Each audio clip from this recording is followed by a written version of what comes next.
Alright, now we're getting to the juicy stuff. This mission will segue directly into the next one, so there's nothing we have to do to get 100% in this mission, so we're just going to sit back and have some fun. But distress signals from the Romulan neutral zone are not very fun. We're about to get hailed by a Romulan, actually. We're under... Assist us, please.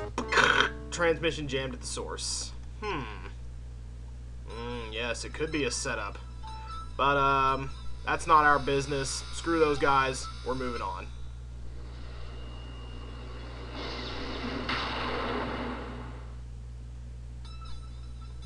No. I love the dip it takes there before we get the next message from Starfleet. A Code 1. That is a planetary catastrophe. A very large alien ship is about to land on the planet Adibus in the Klingon neutral zone. The aliens intend to land in the midst of the capital city. Oh boy. That sounds awesome. Spacecraft is about to take a big old dump on a planet. You are the closest starship to Adibus. Well, isn't that just a lovely little convenience? So we need to go to our star map now. And despite the fact that we're going to be dealing with Klingons, there's actually nobody to fight here. So that'll come in handy for us. And Adibus is this giant gray star up in the upper right-hand corner.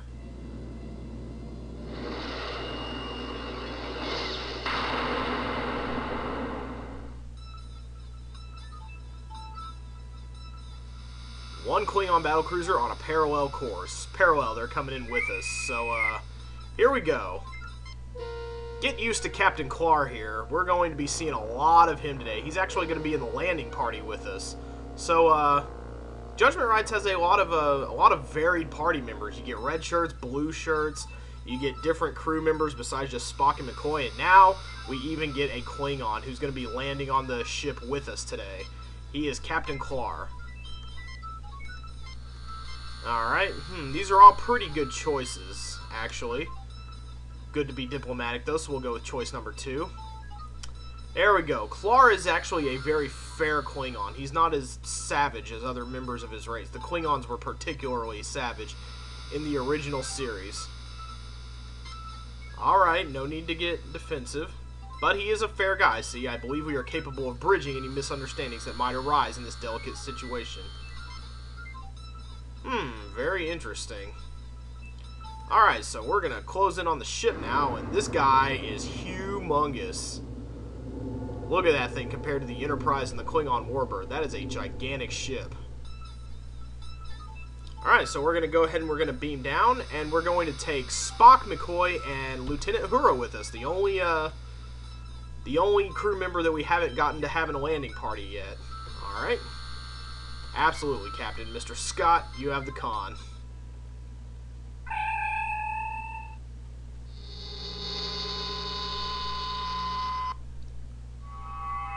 And what we're going to be dealing with on this ship today is a series of very broken people. As you can tell by OCD man here and fetal position man right here, there are a lot of very mentally unstable people on the ship. They're mostly harmless, but we will have to deal with them as best we can. And I like this song here. It hasn't popped up yet.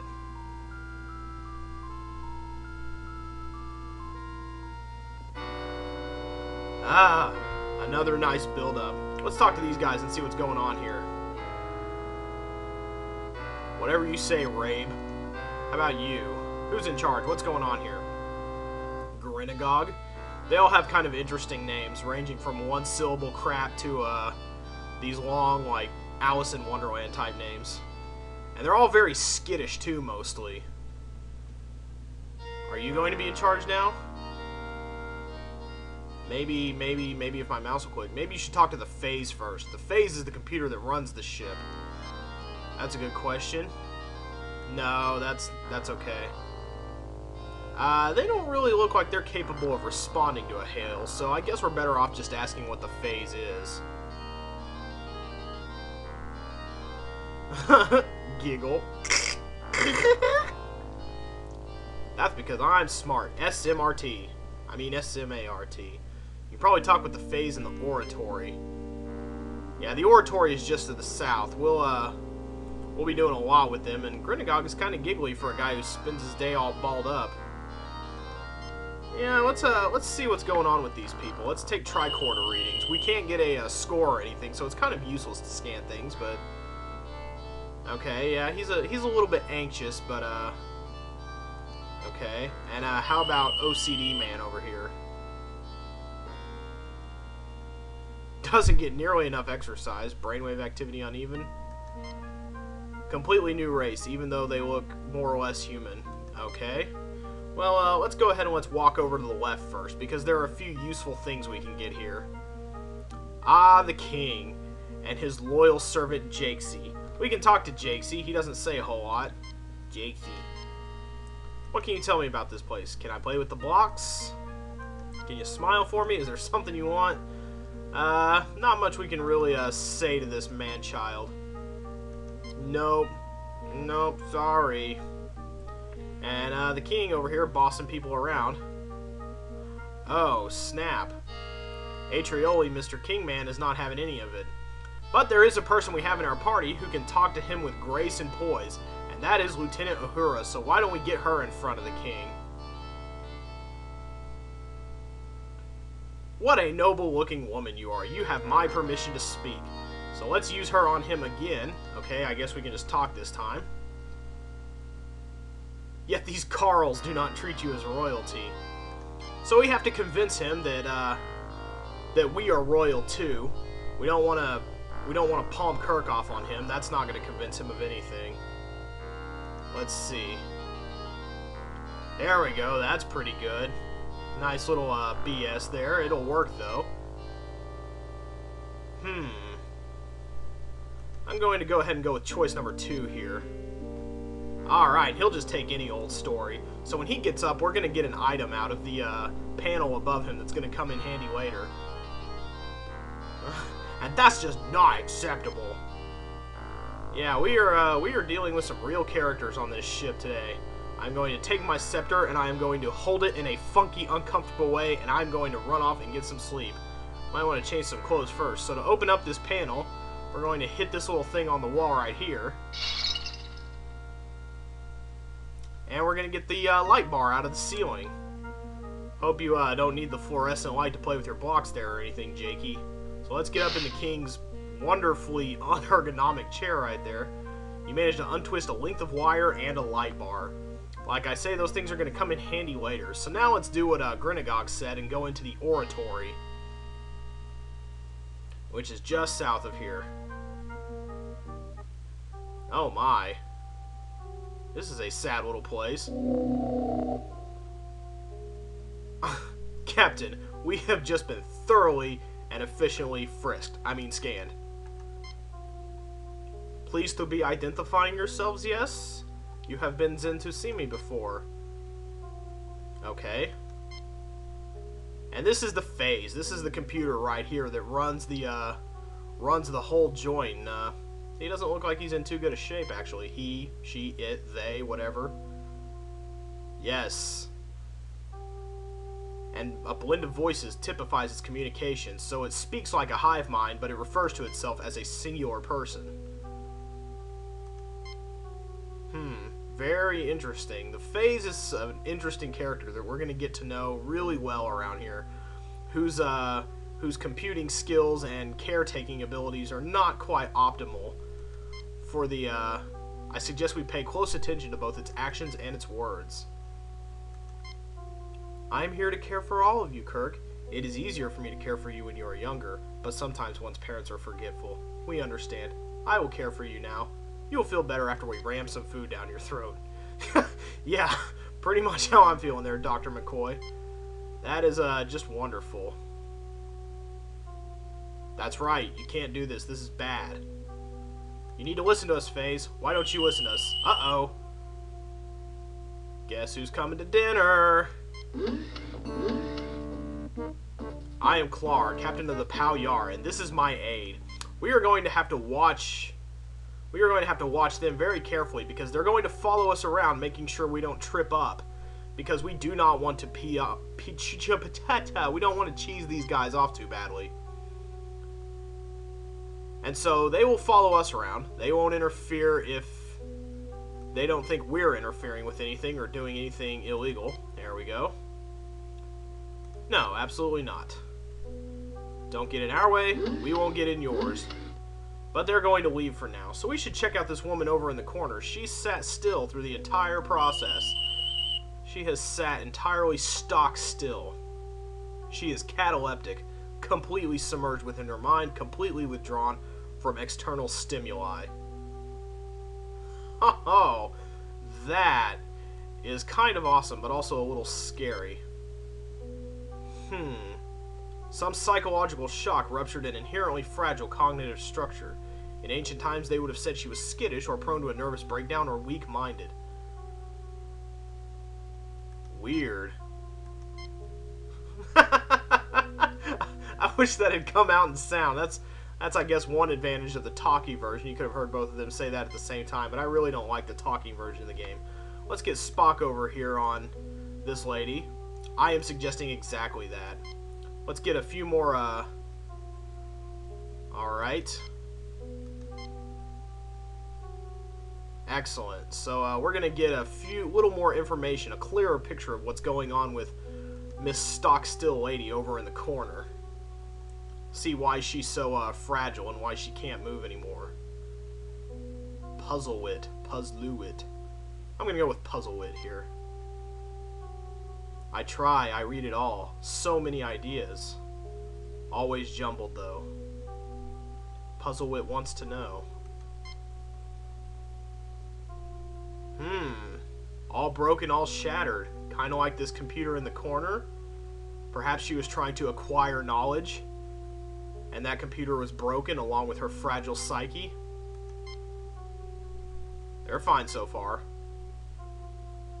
Let's not interfere with them. I just want to know more. Now I only know what I know. Never know what Puzzlewit doesn't know anything anymore.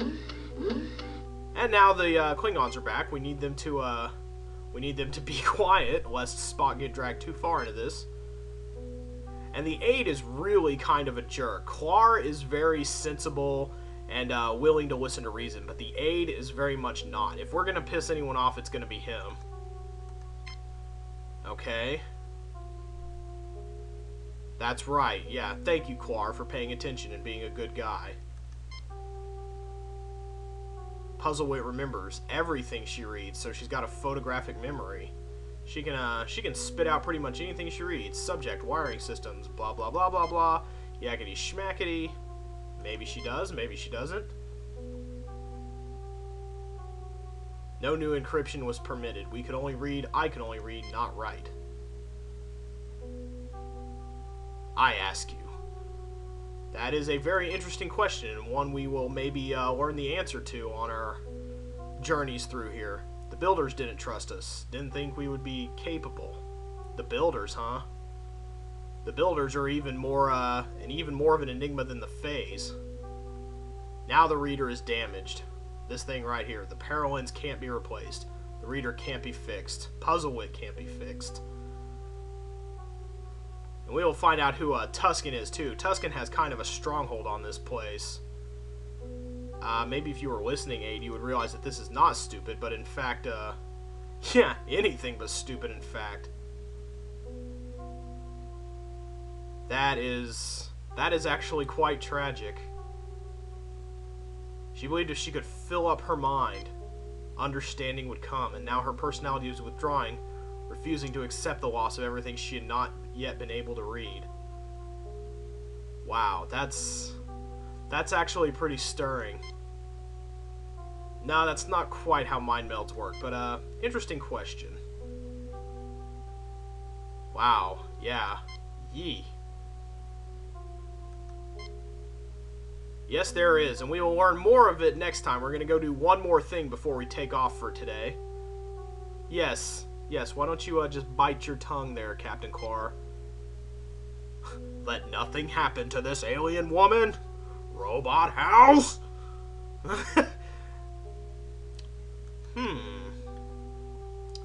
Yeah, well, maybe.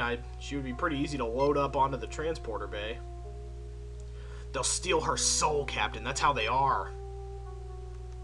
Dr. McCoy, you guard your tongue. We don't need you getting into it with the aide. This is a pretty long little dialogue string here. Alright, expect to see us again. We will see them again and again and again as we keep on going through the different rooms of the ship. But first we're going to explore one more place, meet a few new people, and pick up a nice little item.